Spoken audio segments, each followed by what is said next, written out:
I have had no less than 30 people say to me, is he here? Is he going to be here today? Yes, he's here today. This man has done something amazing. He's got 2 gold records. By the end of the year, he'll have at least 4 or 5. And there's a very unique thing about this latest album. I think he's very proud of the fact that 4 or 5 of the cuts therein can now be played on the radio. Ladies and gentlemen, please greet my guest, Mr. George Carlin. I was going to tease you, George, because I remember doing an interview show with you a while back. You were a disc jockey one time. Yeah. You did some stuff on it. What'd you sound like in those days? Well, I was jock right when rock and roll was getting started in top 40, both 56, 7. Frenetic.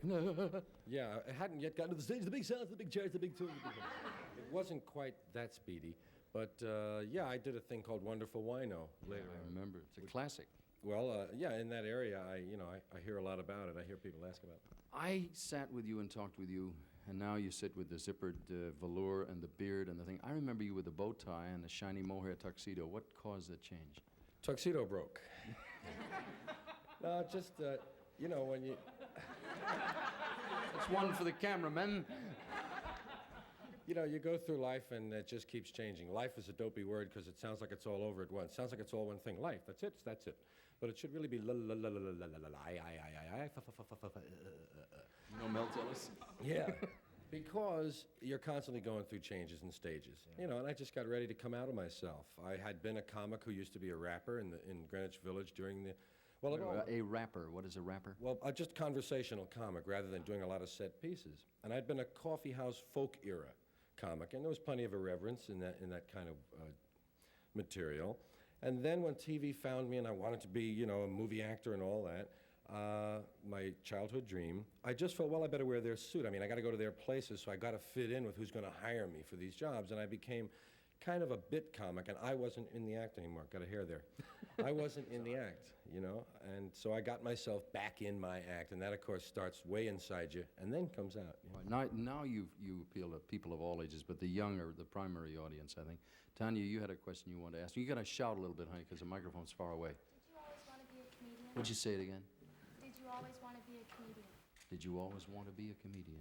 Yeah, I think lots of them do. It's a class clown thing. You grow up from class clown with, hey, Charlotte. Trying to gain attention and get approval from people. I don't believe it. The gentleman in the second row, you had a question. Yes. What advice would you give for anybody who wants to become a comic? What kind of advice?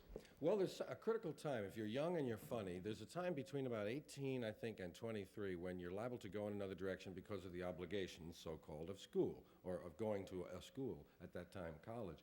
And you can be sidetracked. And there are a lot of funny grown-up guys, we know them, who might have made great comics, but they went another way. If you really want to do it, you can go to school, but you got to stay. Those years are important. You got to be rapping as much as you can in front of people in little coffee houses or joints, whatever you can find, 6 or 8 people. Tell them something. All right, now over here, Joanne, you had a question? Yeah. If you knew now what you knew then, what would you do differently? If you knew now what you knew then, what would you do differently? If you knew then, I beg your pardon.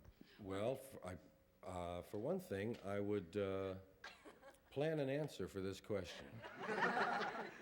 No, I don't think that can ever be. It's nice to feel that that's, a possibility. At least it is in your imagination.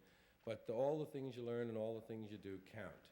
And if you put them to the right work, I wouldn't change very much. Let me see if we have one more over here. Is anybody? Yes, gentleman on the end. Are you normally insane or only on stage? Are you normally insane or only on stage? I'm more insane on stage. I'm kind of a quiet person privately, but I'm always thinking about goofy stuff. Let me put the capper on it.